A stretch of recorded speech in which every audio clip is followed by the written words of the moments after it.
ज़माने में मछली किस तरह से बिका करती थी, इस तरह से बिका करती थी। उस ज़माने में बस किस तरह से डेकोरेट की जाती थी या अंदर से कैसी होती थी। तो इसके अंदर से मक्खन निकाला जाता था।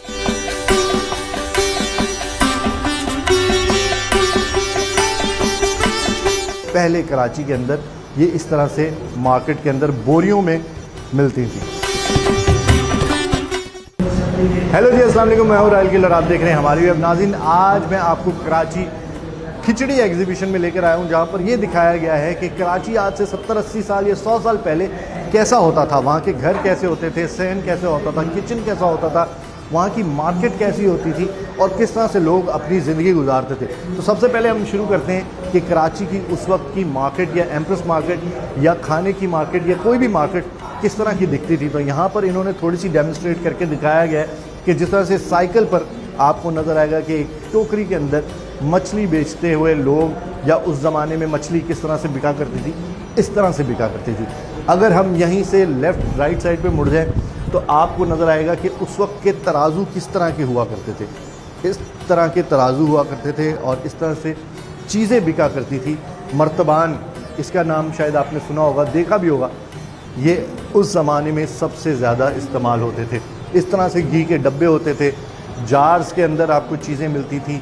और पीछे अगर हम देखें तो आज जो हम पैकेट की दालें या चीज़ें ख़रीदते हैं वो इस तरह से आपको मिलते थे, जिसके अंदर चावल, काले चने, सफ़ेद चने, लोबिया, लाल लोबिया, मसूर की दाल, चने की दाल, बासमती चावल, गंदम, हर चीज़ इस तरह से मिलती थी। और यहाँ से वेट करके तराजू के ज़रिए लोग ख़रीदा करते थे। इसी की तरह से अगर हम इस तरफ दिखाएं तो जब लेबल नहीं हुआ करते थे या ब्रांड्स नहीं हुआ करते थे तो चीज़ें इस तरह से मिला करती थी।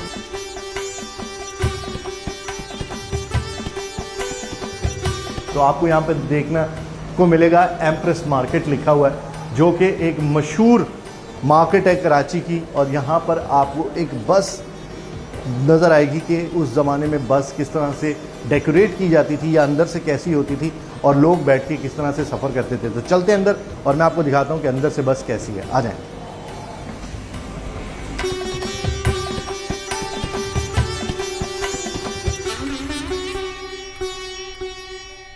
जिस तरह कि आप देख सकते हैं कि हामम दस्ता भी यहाँ पर रखा गया हुआ है, एक देग रखी हुई है, बर्तन वगैरह धोने के लिए टूटी लगाई हुई है, जिसको हम आप टैप कहते हैं, पहले इसको हम टूटी कहते थे। और इसी के साथ यहाँ पर आप देखें कि एक पिंजरा भी रखा गया है, जिसके अंदर लोग अपने लाइव स्टॉक वगैरह रखते थे, जैसे मुर्गी हो गई, ये चीज़ हो गई, वो पालते थे। और साथ में ही आप देख सकते हैं कि ये मधानी भी यहाँ पर रखा हुआ है, जिसकी मदद से लोग लस्सी बनाते थे, मक्खन निकालते थे और ख़वातीन बैठ के इसको मेरा ख्याल है कुछ इस तरह से चलाती थी, जो कि अब तो शायद नहीं चलेगा। ये वो नहीं है, वर्किंग में है थोड़ा सा, लेकिन इसको चलाने के लिए थोड़ी मेहनत करनी पड़ेगी।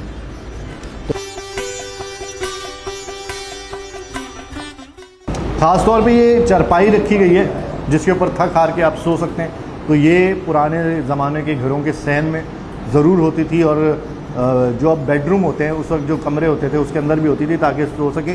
और ये हैंडमेड रखी हुई है, ये हाथों से बनी हुई है, इसमें मशीनी कोई मुदाखलत नहीं है। ये सारी रस्सी के साथ टाइट की जाती है और ये हाथ से बनती है। तो ये एक अच्छी चीज़ लगी मुझे कि इन्होंने उस ज़माने की उसी तरह की हैंडमेड चारपाई या मंजी यहाँ पे रखी है ताकि उस पर सो सके। और मटका, इतना ठंडा पानी आज का डिस्पेंसर नहीं देता जो उस ज़माने में इस तरह के मट्टी के मटके आपको देते थे, आप पानी पीते थे और फ्रेश हो जाते थे। तो किचन जो है वो कुछ इस तरह से नज़र आता था, जैसे आप देख सकते हैं कि यहाँ पे सिलबट्टा भी रखा गया हुआ है, मसाले पीसने के लिए चूल्हा रखा गया है जिसके आप कुकिंग करते हैं। इसके अलावा ये बेलन यहाँ पे रखा हुआ है रोटी बनाने के लिए, कद्दूकश रखा गया है। और उस ज़माने में नमक, चाय की पत्ती, चीनी वगैरह इस तरह से जार में रखी जाती थी। आजकल भी जार में रखी जाती है, ये थोड़े से मॉडर्न जार है, लेकिन उस वक्त के जार ज़्यादातर ग्लास के होते थे। जैसे कि आप यहाँ देख सकते हैं ग्लास के जार आपको नज़र आएंगे, जिसके अंदर साबुत मसूर, मूंग की दाल, मसूर की दाल, सफ़ेद चने वगैरह। और पीछे जो है वो ट्रेडिशनल छाबे कहते हैं इसको, मेरा ख्याल है, जिसके अंदर चीज़ें रखी जाती हैं, वो है उस ज़माने का। देखें, ये मेरा ख्याल है तांबे का जो है टिफ़िन बॉक्स है। और साथ ही आपको पानदान भी नज़र आएगा, जो कि कराची के लोग बहुत ज़्यादा उस टाइम पे खाया करते थे, आजकल भी खाते हैं। और यहाँ पर आपको नज़र आएंगे कि इस तरह से जो आपके बर्तन हैं वो सेट किए जाते थे शेल्फ्स पर। और साथ में एक इम्पॉर्टेंट चीज़, लाइट का जो प्रॉब्लम था वो आज भी शायद कराची में वैसा ही है। तो लाइट के लिए यहाँ पर आप देखेंगे गैस लैंप लगा हुआ है। ये कोई आम लैंप नहीं है, इसमें गैस आती है, इसको जलाते हैं। बहुत सारे लोगों ने देखा होगा और बहुत सारे ऐसे लोग होंगे जिनको पता भी नहीं होगा कि गैस लैंप आखिर है क्या और इससे कितनी रोशनी होती थी और कितना फ़ायदा होता था जब लाइट चली जाती थी। लेकिन कराची का आज भी मसला वही है, लाइट जाती है।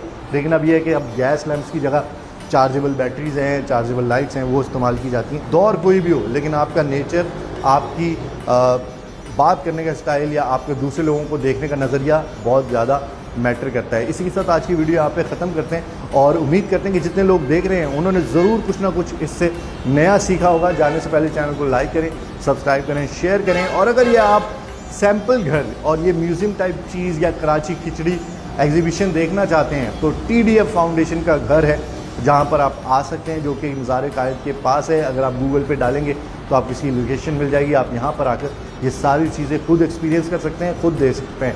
मुझे इजाज़त दीजिए, मैं हूं राहिल गिल। खुदा हाफ़िज़।